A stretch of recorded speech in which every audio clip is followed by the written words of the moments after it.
Hi guys, George here, and today I'm going to bring to you a discussion about Battlefield Psychology 101, which is what I like to call heat of battle. There you have the excellent caption, Battlefield Psychology 101 with George Otis.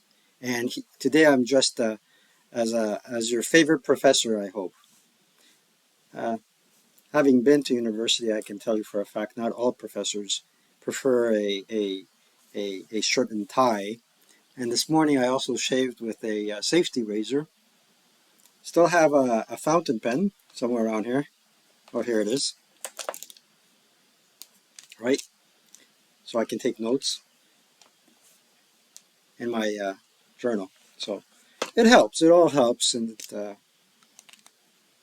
creates for a nice show. And before I go any further, the folks that like to watch this at 1.5 speed or 1.75 speed that are suffering greatly from ADHD in the prime of their life or at the end of their career path or whatnot, feel free to watch this um, at a higher speed, I suppose. So the reason why I picked this topic was last week or the week before that, I had an interesting comment. So the comment is uh, from Iggy Kricktal. I hope I pronounced that correctly. Um, the comment was, "How about heroic leaders?" So I did about 2 weeks ago a tips and tactics about hero versus zero. So I think this question kind of fits better with heat of battle. And we'll try and go over the chart and discuss it a little bit. Um, So overall, after all is said and done, I have to admit that I still haven't wrapped my head around heat of battle, especially when it concerns uh, um, heroic leaders. But still, practice makes perfect. So overall, at the end of the day, Iggy said, "I don't like heroic leaders because they don't break, they wound, and then you have a one-third chance you lose your leader." So let's go over that.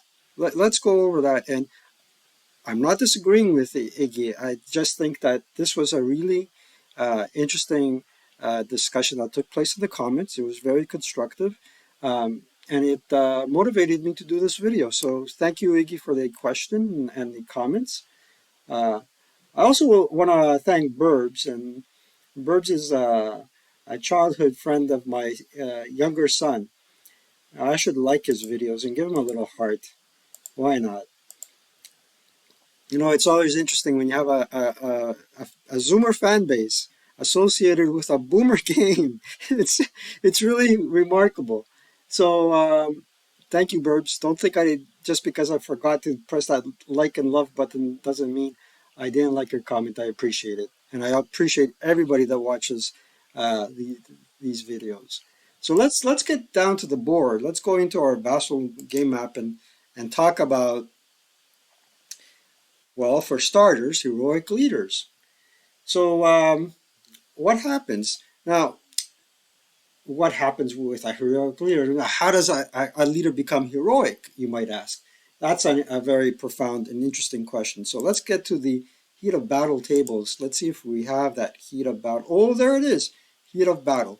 Let's see if we can make it a little bit smaller and bring it onto the map. And just for the sake of being thorough, let's check the rat chart as well. Now, actually, in order to check for accuracy, I would suggest that you double check with the original MMP chart. But we got to be a little bit convenient, and here it goes. So, heat of battle. When you read the conditions here, right? Does everybody see that? Yeah, you can see my cursor.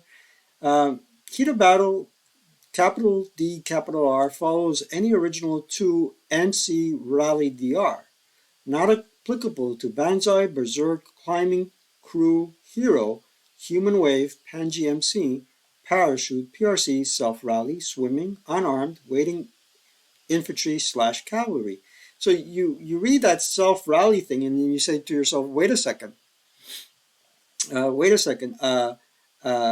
leader can self-rally, so can he become heroic? And the answer to that question is yes, he can become heroic if the snake eyes he rolled was because of a MC, but not for self-rally. So he cannot become heroic during the rally phase, but he can certainly become heroic either during the prep fire, defensive fire, or advancing fire phase by incurring a morale check and subsequently rolling snake eyes to that morale check.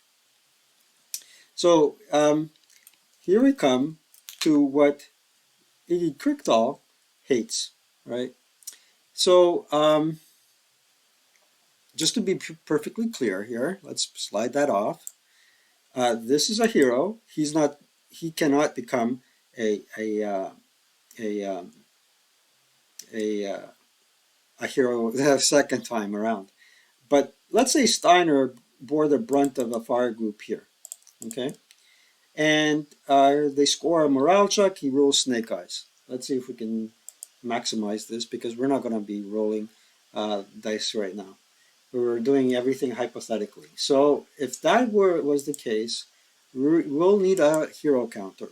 So we got to go to our counter tray and get our hero counter. And Steiner is a Steiner. Name Steiner.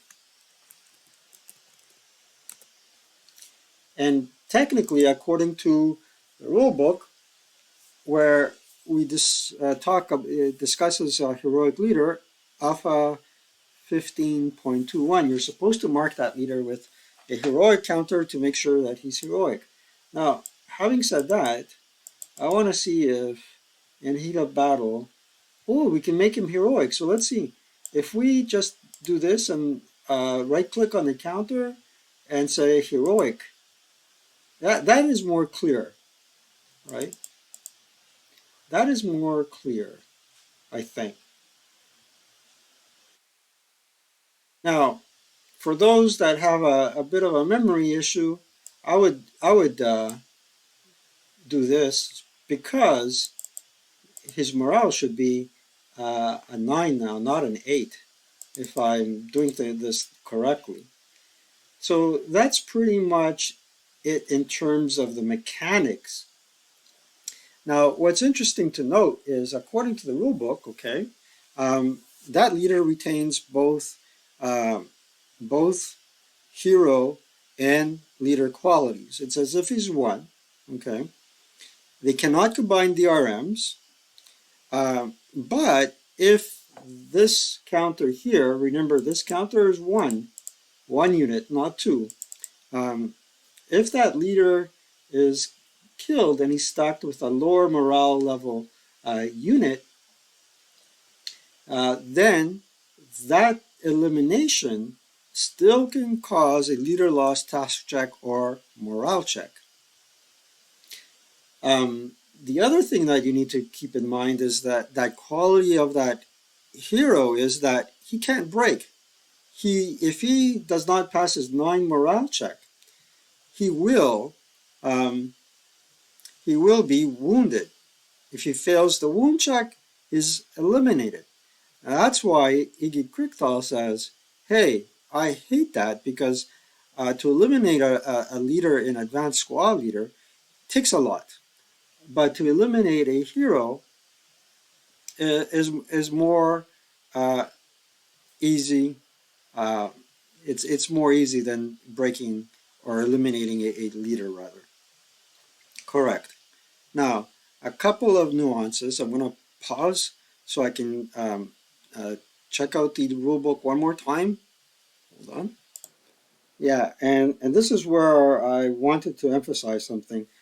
Under Alpha 15.21, a leader which becomes heroic automatically rallies and retains his leadership modifier in all leader capabilities, as well as any higher morale rating. A 10-2 or a 10-3 leader would be considered a 1-4-10 hero and a 1-3-9 hero if wounded. So that's pretty important to note because that could be a game changer. Okay, especially if you are prone to rolling 11s and 12s for morale checks, or rather, let's say higher than your average roll of 7. So that's pretty much about heroic leaders in a nutshell. Now, going back to the heat of battle table, I should have probably covered this before going deep into heroic leaders, and I did cover the condition, but I should have kind of explained it better. I think. Um, how do you become heroic in the first place, right? Okay, so let's look at the table. So your unit's state of mind or psychology, if you will, changes with this concept called heat of battle, and you can incur or experience a heat of battle by rolling an original 2 snake eyes on a morale check or a rally. There are certain exclusions. Uh, For example, as we said before, not applicable to Banzai, Berserk, Climbing, Crew, Hero, Human Wave, Pen GMC, Parachute, PRC, Self-Rally, Swimming, Unarmed, Waiting Infantry, Cavalry. So what you need to keep in the back of your mind is that, hey, I could end up with a better unit than before if I roll a 2 MC. However, the only detriment to that is if you do roll high, your unit can end up surrendering or berserk. We'll go into hero creation as well and kind of explain each of these four briefly, or as briefly as we can. All right, so hero creation is a heat of battle roll. It results because of a 2 MC or 2 rally DR. If you roll 2d6 and your modified roll is less than or equal to 6, it results in hero creation, right? And if you roll a 5 or a 6, it also results in battle hardening, right? So you have hero creation less than or equal to 6, 5 to 6. Notice a little intersection here. 5 to 8, actually. 5 to 8 results in battle hardening. And 9 to 11 is a berserk. Pay close attention to the note there. And greater than or equal to 12 results in surrender. So let's scroll down here. Okay. Now, to that dice roll, it's a subsequent dice roll further to your snake eyes as a morale check / self-rally. A little bit of coffee, guys. There is a modifier that you have to either subtract or add. It's a -1 for each elite, each of these concepts. So elite, British, Finnish. So if you're elite and British, it will be a -2. Okay. If you're elite and Finnish, it will be a -2 as well. But if you're only elite, it's a -1. +1 if broken or inexperienced each. And remember, the higher the dice roll, the more likely you will end up either berserk or surrendering. Okay, French or partisan, another +1. Interesting. +2, Russian and Allied minor.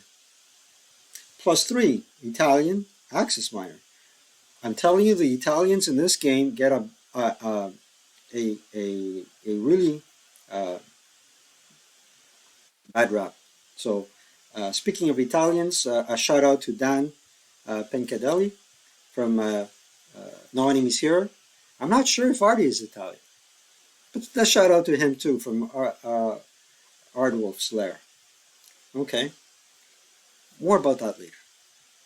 So, and +4 if you're Japanese. So Italians and Japanese with a +3 and a +4 DRM, you're rolling, and you are more likely than the others to either go berserk or surrender. And even more likely than a Russian or Allied miner. Really incredible. Now, you got to pay attention to the notes, and I'm just looking at them as well. So here, next to Berserk, you got a little green cross, and it says here, non-elite Italian Axis miners surrender on a final DR greater than or equal to 10, excluding Hungarians and Romanians. Ah, oh boy. For the life of me, I don't remember any Bulgarians in Advanced Squad. We were playing any scenarios with Bulgarians, and Bulgarians played a pivotal role in the occupation of Greece, I suppose. Hmm. And treat as battle hardened if no enemy units in loss. So if you go berserk, let's say this unit here goes berserk,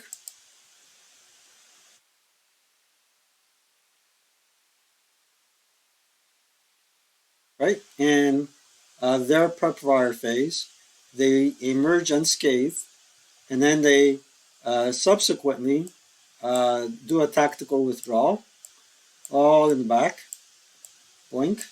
And this guy here, I think, I think he can't do a tactical withdrawal to a point where he doesn't have a line of sight. Let's do the line of sight check here. Yeah, no oil there, but here, hey, well, he can. I was so now he doesn't have a line of sight to anybody.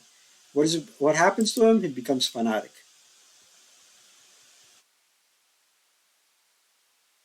and not berserk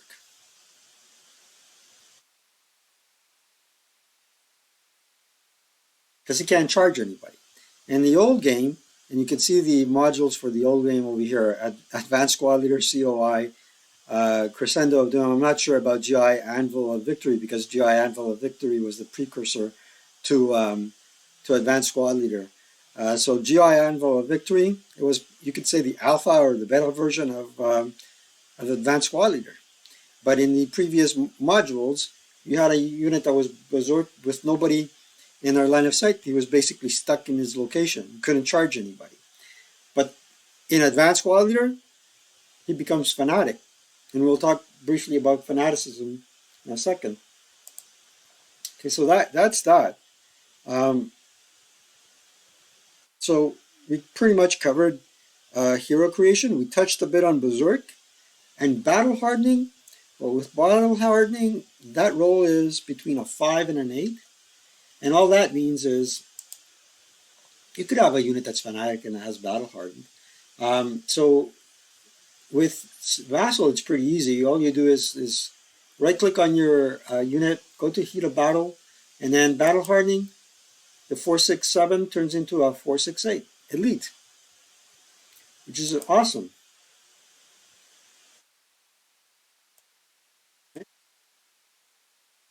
I think battle hardening is the best of all outcomes. Um, Hero creation, it's a mixed blessing, I could say. Now, what about Berserk? All right, let's say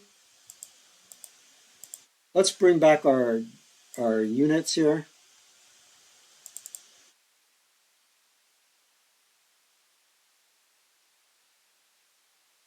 Let's put our leaders on top. Certain squads. Okay, and let's have a coffee. I used to watch a cooking show back when I was in the 70s and the 80s. And this fellow was called Pasquale, and he would drink his coffee, a little coffee, he would say, and then he would do this type of thing. I don't know what this meant. Tasted good? I have no idea. Pasquale, if you're out there, salute. And if you're not out there, I hope you're having fun in heaven, buddy. All right, so we're talking about Berserk. Berserk is interesting. So it's a 9 to 11 heat of battle rule. Let's say this dude becomes Berserk.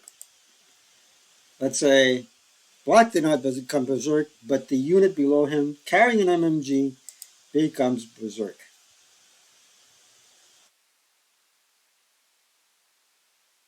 Bang. And he became Berserk during the last player turn during his defensive uh, fire phase. Right? So it's his turn now. First and foremost, Berserk units are not in good order. So he would not have been allowed to advance in the advance phase,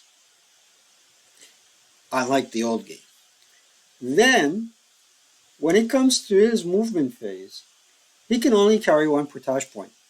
So he has now eight movement factors. He has to charge the unit nearest in hexes, okay, and he has to drop the MMG. Oh, interesting point would be is if he has to drop the MMG, can the leader pick it up right away? Hold on to that thought for a second. I want you to hold on to that thought for a second, because what I'm going to do here is fortify and drop a wire marker there. Okay, let's get the sniper out of the way because we want to be clear about what's going on. Okay, now the question is, can that unit here go 1, 2, 3, 4, 5 into that hex, or go this direction, 1 in bypass, 2, 3, 4.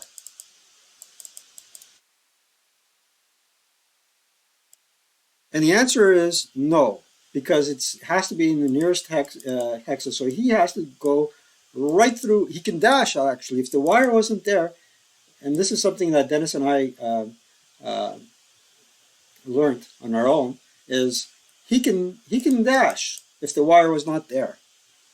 Okay, which means you're firing at him at area fire, doubled from this direction, but these guys would be at area fire if he's dashing. But let's say the wire's there.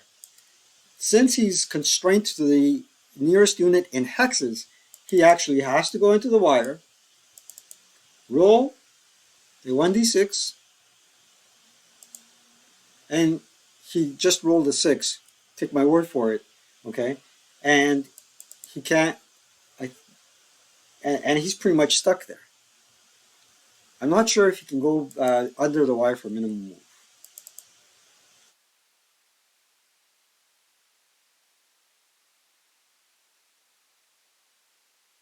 Which is amazing. Now let's get back to, can that leader pick up the MMG the moment that fellow has to drop it and charge? Hold on a second. So this would be under recovery, Alpha 4.44. Infantry may claim possession of an unpossessed support weapon gun at the start of any rally phase as their sole action during that rally phase, providing they make a recovery DR less than 6. Infantry may also recover an unpossessed support weapon gun during their movement phase on a final DR less than 6, not subject to a leader modification after an expenditure of 1 extra MF, limit to 1 attempt per unit per support weapon or gun per movement phase, even if they attempted recovery in the rally phase. Only a SMC can recover a support weapon gun possessed by a friendly broken unit, and does this by rolling a recovery DR less than 6 in its rally/movement phase without need of MF expenditure. If its surrenders, is eliminated, or routes away, it cannot carry its support weapon. An infantry SMC can immediately recover one of the infantry unit's support weapons/guns in the same manner, but regardless of phase. In all cases, a recovery attempt is allowed only by an unpinned, good order, non-bypassing unit in the same location as a support weapon gun, but is not in the same location as an unarmed known enemy unit, excluding wire, Panji, recovery a support weapon, and a depression is not applicable by a crest status unit and vice versa. A SW gun cannot be transferred in the same phase it is recovered. Recovery DRM +1 if CX and +1 at night. CG.5 for jungle kunai bamboo.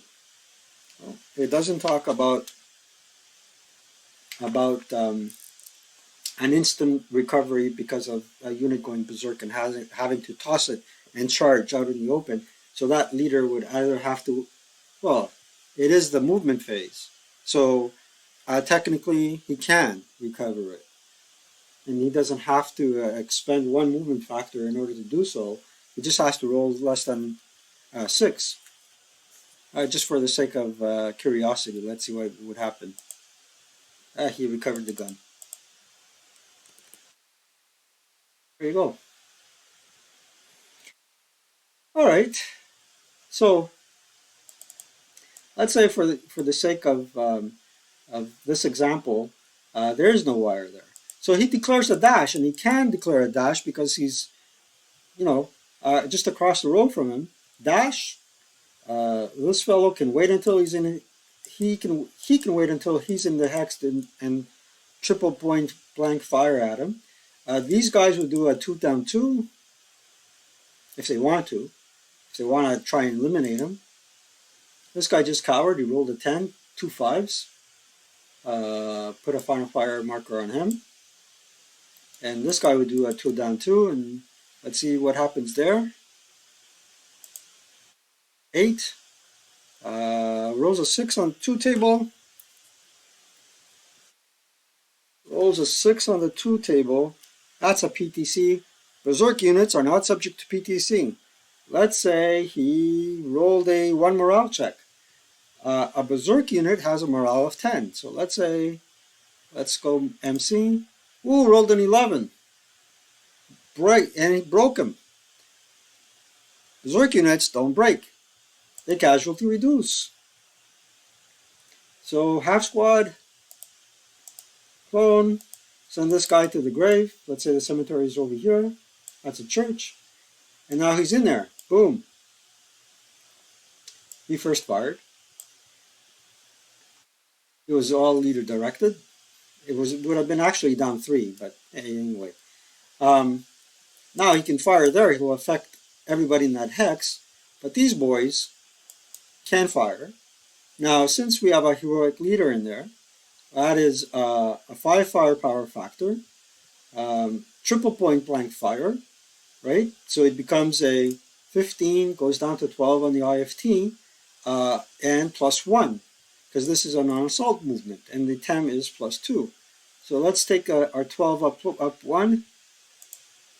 Snake, you wouldn't believe it, boxcars. Check that out.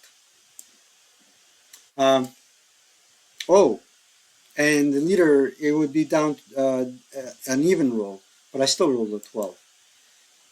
And technically, they're in close combat, but not in melee.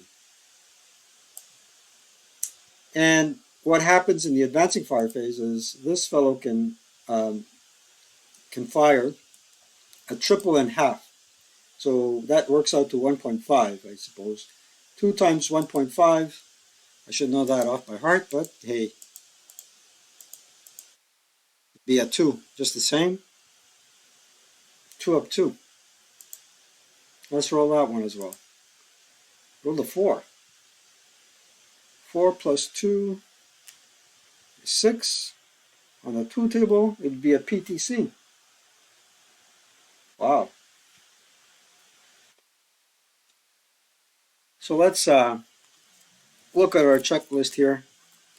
We covered battle hardening, surrender.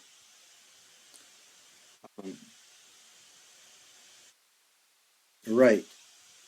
So Berserk is pretty much clear, but I highly recommend that you read a couple of rules after this video to get into the swing of it.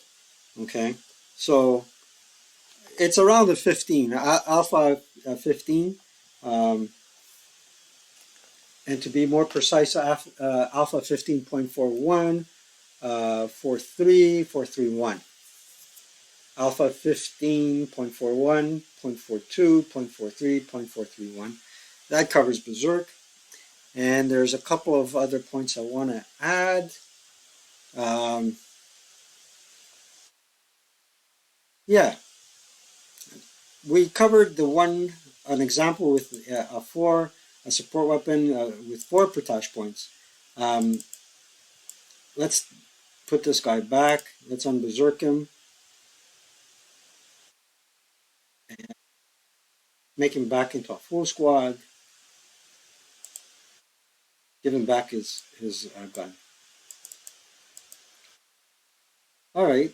Now let's do another example, but this time the leader becomes Berserk. So he becomes Berserk.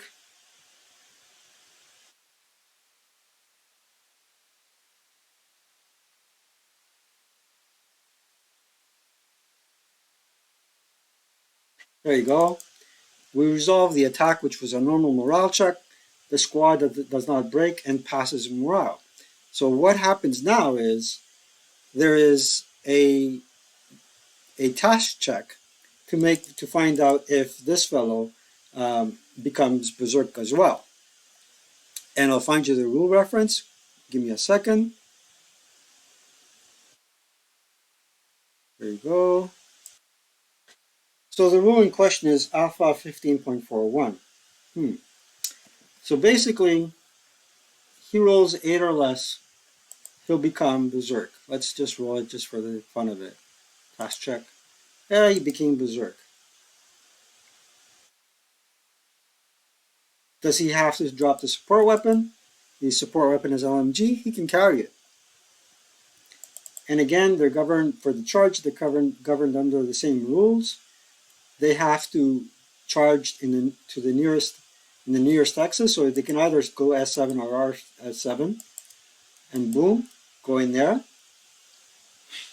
And what's interesting to note is during his defensive fire phase, he cannot use his leadership DRM until they eliminate a squad. They eliminate their combatants that they charged and return to normal. So that's all part of heat of battle, Berserk. Now, the last item up for grabs is surrender. And we all know in this game, anything boxcars has to be bad. And remember Axis Axis miners, I believe Allied miners. Well, let's go back to the chart. And that's what charts are for. So yeah, let's go back to the charts. I'll pause. Okay, here's the chart. Let's see if we can put it in a place where everybody can look at it. Now, if you cannot see it, consult your RAT charts or the actual MP charts. Remember, non-elite and Axis miners surrender on a DR greater than or equal to 10, excluding Hungarians and Romanians. And Allied miners and Russians add 2. So that in itself is an indicator that, if you're playing the Russians or Allied miners, you're more likely to surrender simply because you have to add 2 to this dice roll. Treat us as battle hardening. So we're looking at this little cross exclusion. Treat as battle hardening if no known enemy units in loss. That's alpha 15.44. Japanese in pillbox. Consult G 1.62 or in a cave G 11.97. Closest enemy unit is in an ocean or assaulting evacuating site in a breach location on a pier or / on a pier. Here, the last one, for the surrender, there's an asterisk and it says treat as Berserk if Japanese, Gurkha, partisan, fanatic. Commissar SS versus Russians or subject to no quarter. Nice. So what is nice about this little 12 thingy is that if you're playing the Russians and you're going against SS, the surrender turns into a berserk. If you're fanatic, if your unit's fanatic, and there's a second heat of battle where you rolled boxcars or more, they become berserk. So you kind of save them, which is pretty interesting. Leader creation is probably a different topic, but again, it is an original two on the first MMC self rally, and or MMC close combat DR. That's probably a different topic. So that's the magic of Snake Eyes, or the way Squad Leader models battlefield psychology, I suppose, in the with the concept of heat of battle. It's really interesting. So that's pretty much my my my chat for today, my rant for today. So if you want to skip forward or end it here, it's great. This is the segment I reserved for talking about how the channel is going and giving certain special mentions and whatnot. So again, I had a tremendous growth last week in the amount of subscribers. And I really want to thank everybody for subscribing and supporting this channel. I want to let you know that Charlie's pretty okay as well. He's a bit quiet these days, but still alive and chirping. Yeah, poor Charlie. Yeah, the other thing I wanted to mention was that I was looking at uh, Aardwolf's Lair again, and he has a very interesting 3 hour video uh, called OCS Bootcamp, and he's done quite a few videos about that. And I own Smolensk. It's the only OCS title I own, and that was part of my quest to find a division, battalion, division strategy, operational combat um, game. Um, I also have Ardennes 44, which seems to be a very interesting topic. Um, but back to OCS, you know, I'm not the only person that says if I can do it, you can do it, and that's what Ardwolf already said about OCS.